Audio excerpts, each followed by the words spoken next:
Hoje eu quero compartilhar com você uma palavra que iremos iniciar, mas vamos concluí-la, né? Vai ser duas partes no culto de domingo, que será o culto de celebração da ceia. É algo que tem sido fruto, né, da nossa leitura da palavra, o que Deus vem falando conosco nesses últimos dias. Aliás, muitas palavras têm sido voltadas para a fé, não é? Para o encorajamento, para o empoderamento em Cristo Jesus, para que a gente possa vencer, não é? A temática do nosso ano é exatamente esse, um ano de vitória. Mas nós não sabíamos a dimensão, não é? E a profundidade dessa temática que Deus nos deu, aliás, com os nossos pastores lá da INA de Londrina, não é? INA Londrina.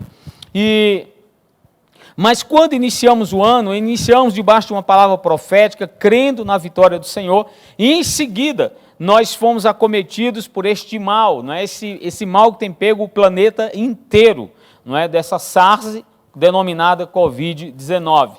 De modo que eu quero falar algo para você. Isso não está vindo de encontro à nossa temática, porque só se tem vitória quem passa e quem venceu as suas lutas. Então, eu tenho certeza em meu espírito que, por mais que passemos por lutas, crises, a vitória é nossa pelo sangue de Jesus. Você pode dizer isso para a pessoa que está ao seu lado aí agora? Seu trabalho, na sua casa, diga para ele e para ela, a vitória é sua, mas pelo sangue de Jesus. Ele já conquistou a vitória lá na cruz do Calvário, para a minha vida, para a sua vida. Então nós cremos e nós estamos profetizando, culto após culto, reunião após reunião, nas células, nas casas, não é? Nós estamos declarando que a vitória do Senhor está sobre as nossas vidas, está sobre a tua vida, a tua casa e a tua família, em nome de Jesus. Eu quero compartilhar um texto com você e eu quero falar um pouco sobre, mantenha seu foco, não mude a sua direção, não mude a sua postura, não mude aquilo que Deus tem dado para você, não saia do caminho, não é? Não saia do caminho, o caminho é Cristo, este é o caminho e nós devemos continuar nele. Então não mude a direção. O mal das pessoas é porque elas mudam a direção. Eu lembro uma vez passar um programa, não é tão antigo, mas era com aquele Roberto Justus, e ele no programa, ele fez a seguinte pergunta para uma pessoa, né? Por que será que as pessoas mudam, não é? Tanto na hora já estava determinada por algo, já estava consolidado para tomar uma decisão e de repente a pessoa mudou e foi contra tudo aquilo que ela sentia, né? Até por intuição. As pessoas mudam, irmãos.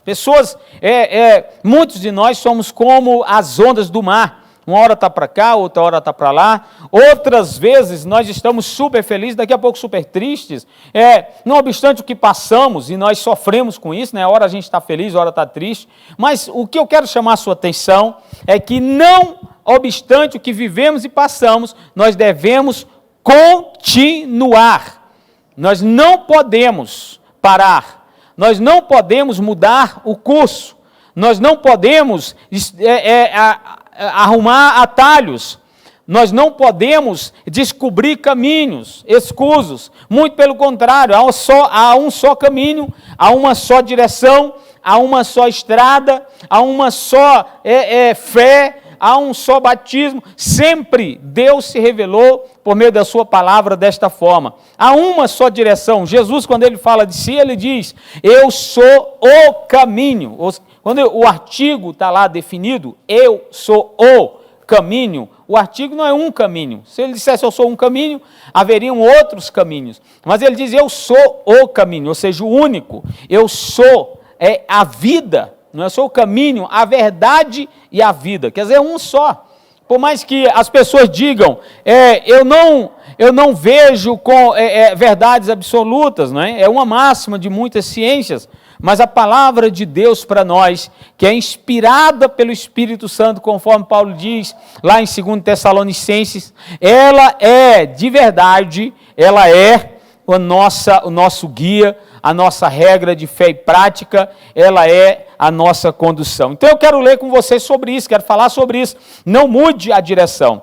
E está lá escrito em Filipenses, capítulo 3, versículo do 12, de número 12 ao 21, que diz assim, Filipenses 3, versículo 12 ao 21.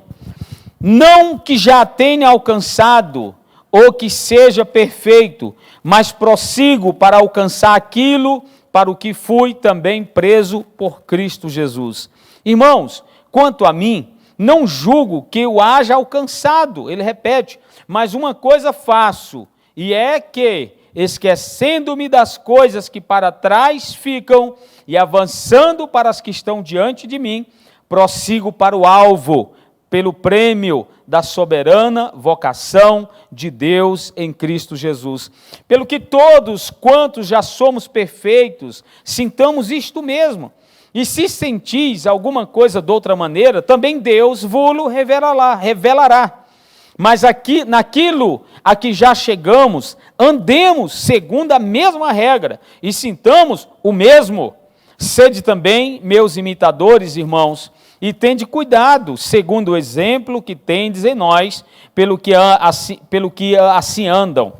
Porque muitos há, dos quais muitas vezes vos disse, e agora também digo chorando, que são inimigos da cruz de Cristo. O fim deles é a perdição, o Deus deles é o ventre, e a glória deles é para a confusão deles mesmos, que só pensam nas coisas terrenas. Mas a nossa cidade está nos céus, donde também esperamos o Salvador, o Senhor Jesus Cristo, que transformará o nosso corpo abatido para ser conforme o seu corpo glorioso, segundo o seu eficaz poder de sujeitar também a si todas as coisas. Não mude a direção.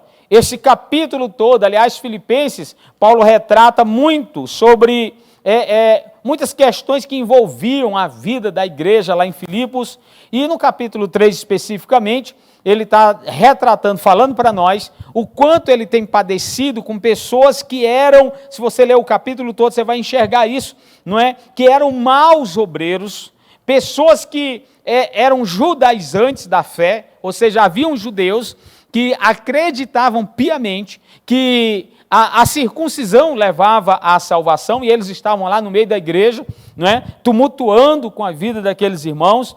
E Paulo fala sobre os inimigos da cruz, que eram pessoas que professavam a fé como ele professava, mas que deturpava, desviava o entendimento, mostrava uma outra configuração do evangelho, de modo que Paulo se entristecia muito, irmãos, de modo que ele sofria demais.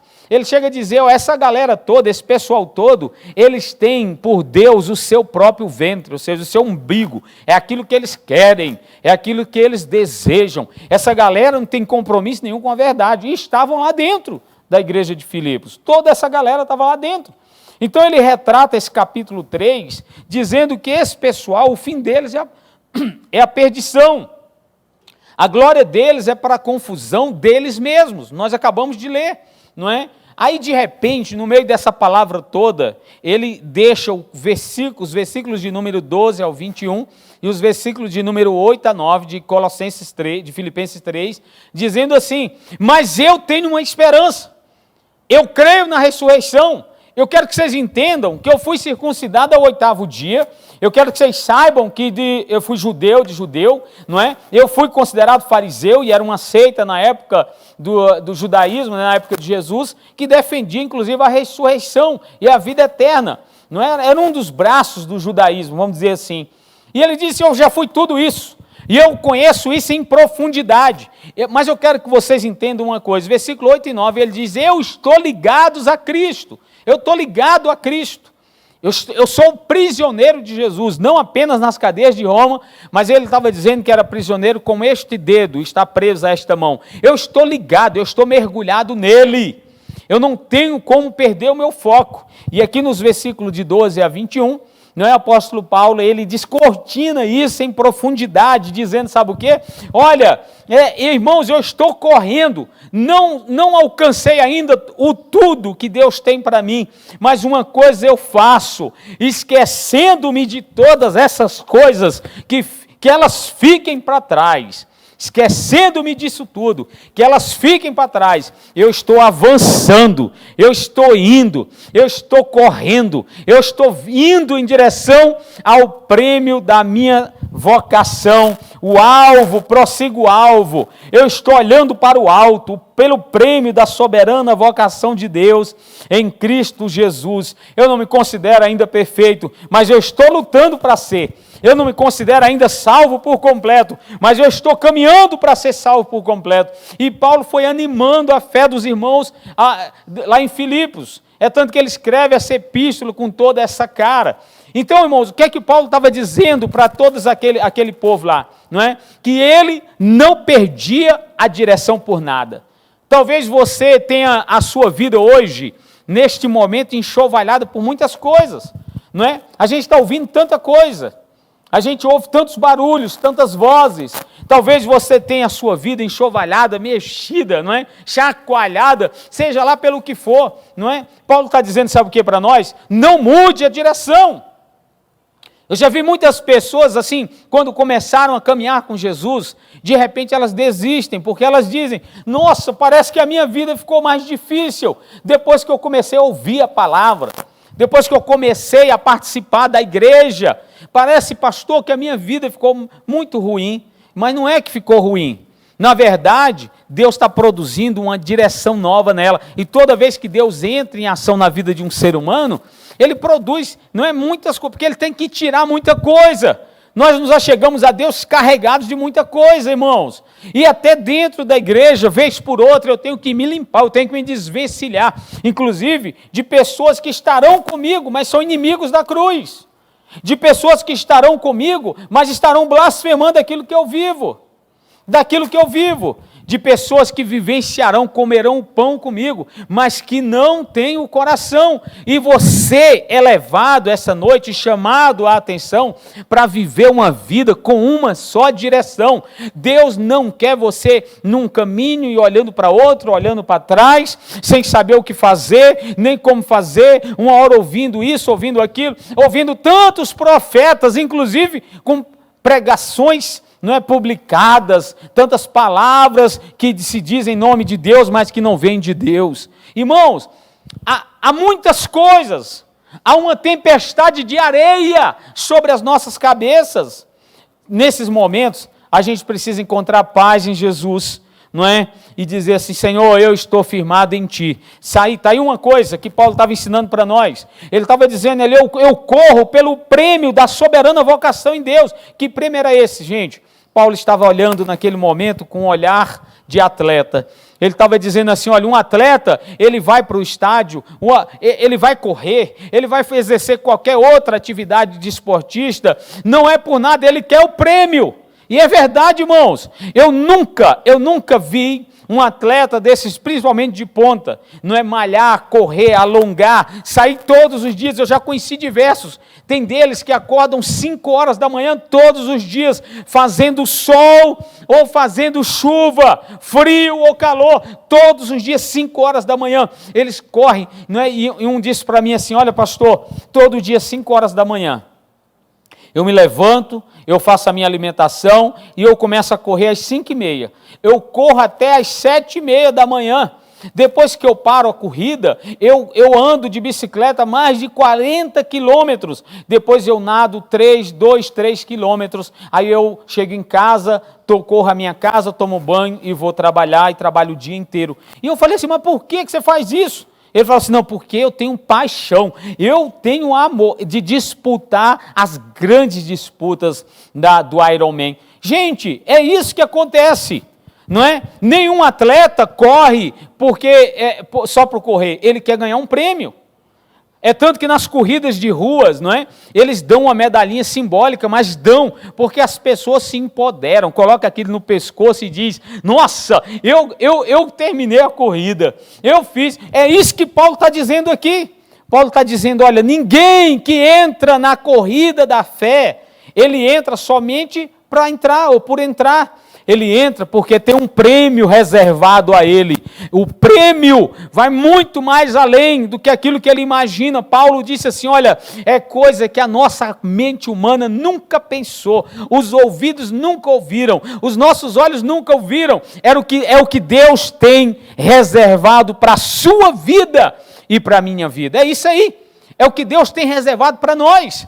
É esse prêmio que nós corremos atrás. Então eu não posso mudar de direção. Eu devo continuar exercitando o exercício da fé. Não é? Deus está alongando a nossa fé nesses dias. Eu devo continuar exercitando a piedade, que é exatamente aquela fé pura e simples do jejum e da oração.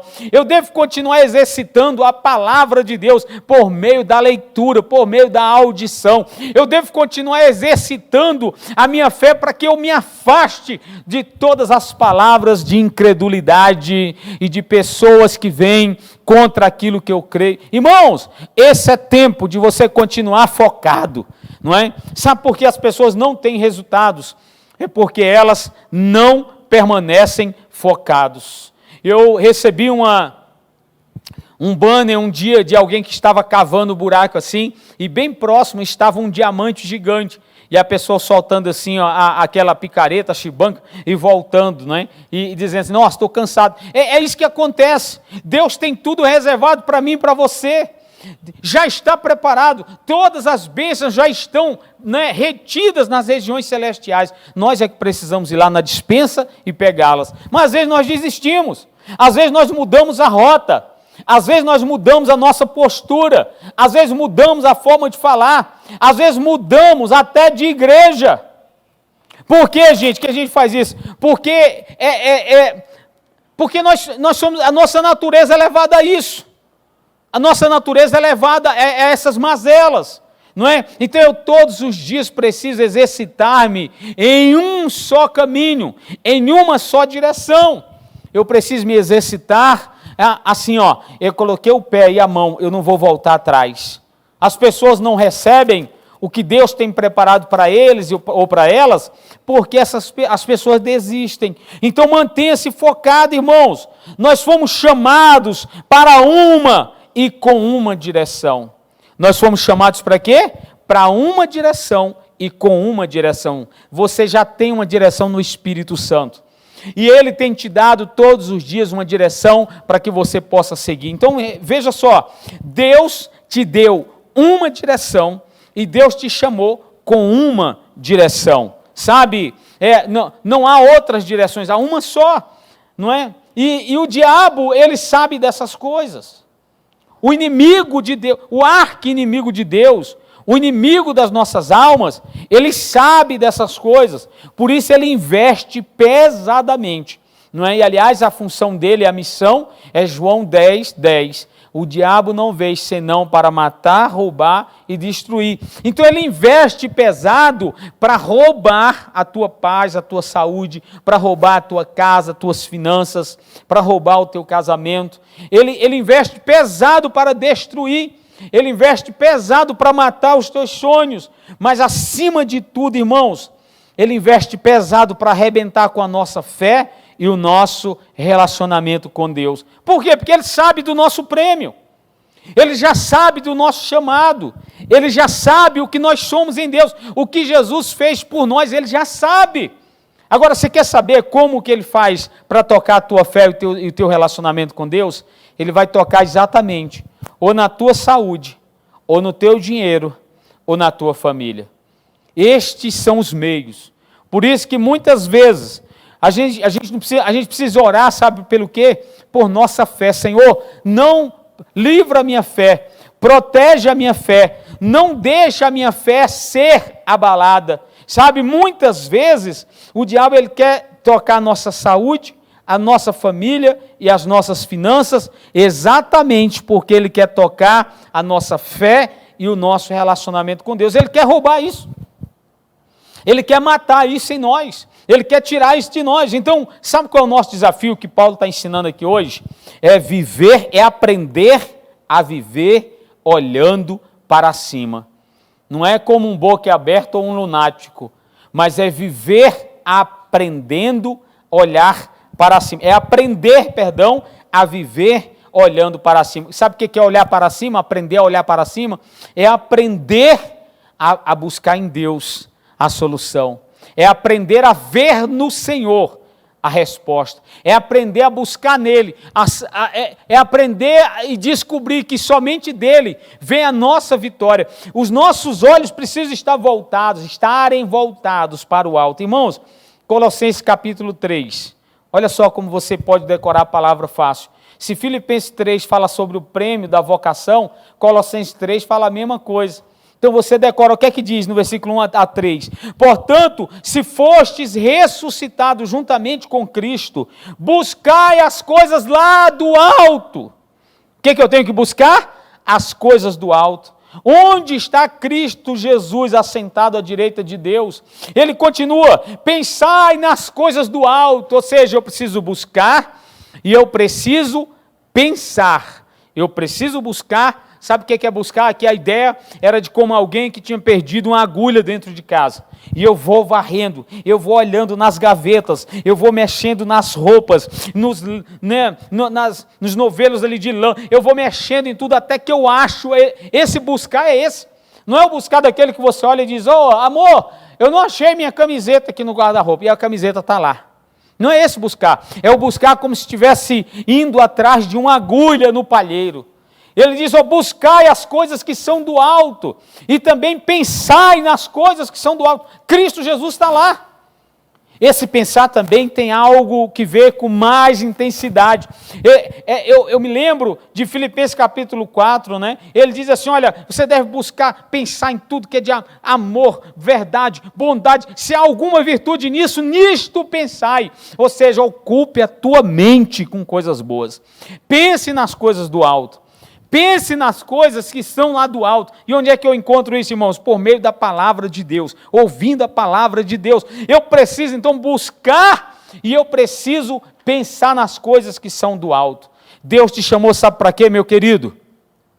Deus te chamou exatamente para que você e eu não olhássemos para a terra. Nós não somos seres desta terra. Aqui em Filipenses mesmo vai dizer que nós somos cidadãos dos céus. Cidadão aqui tem que ver com o embaixador, aquele que foi ligado, aquele que é um representante dos céus. É isso, porque a sua natureza também veio de lá, o seu espírito também veio de lá. Sabe, nessa parte introdutória, eu quero que você pense nisso. Deus te chamou e te convocou para olhar para cima, não olhar para baixo. Você não tem a síndrome de galinha.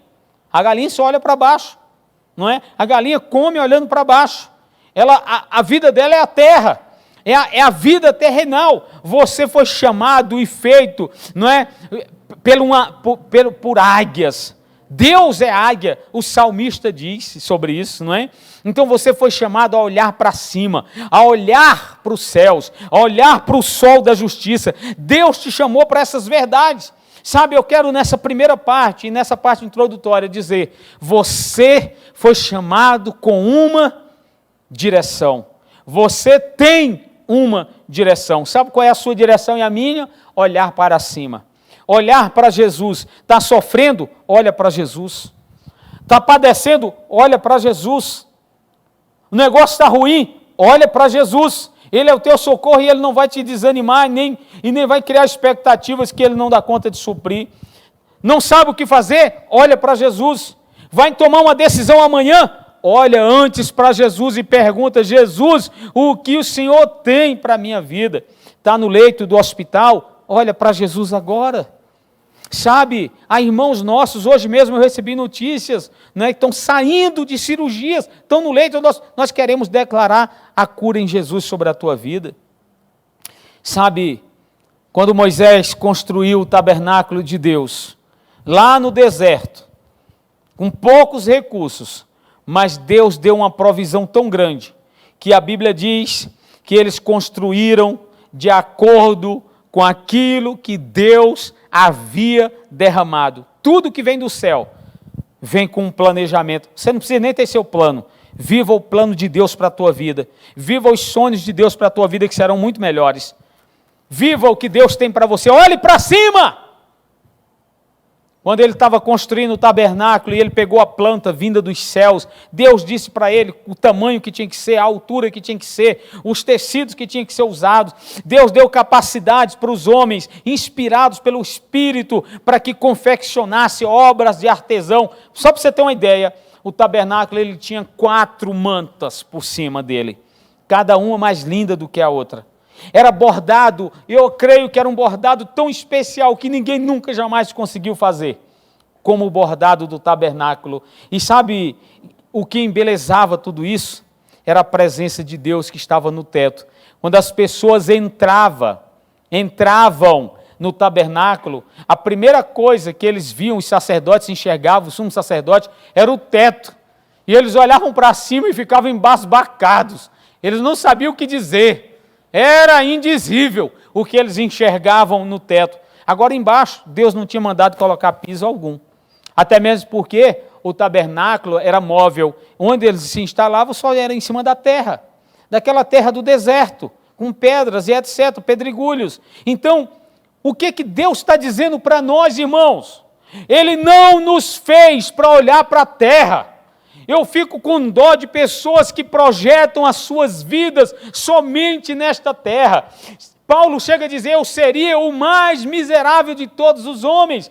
Ele diz assim, olha, olhe para cima, olhe para os céus. A nossa cidade está nos céus, onde esperamos o Salvador, o Senhor Jesus Cristo, que transformará o nosso corpo no corpo dele, igual o corpo dele. Olhe para o céu, olhe para cima. O teto é belo, mas o chão é feio.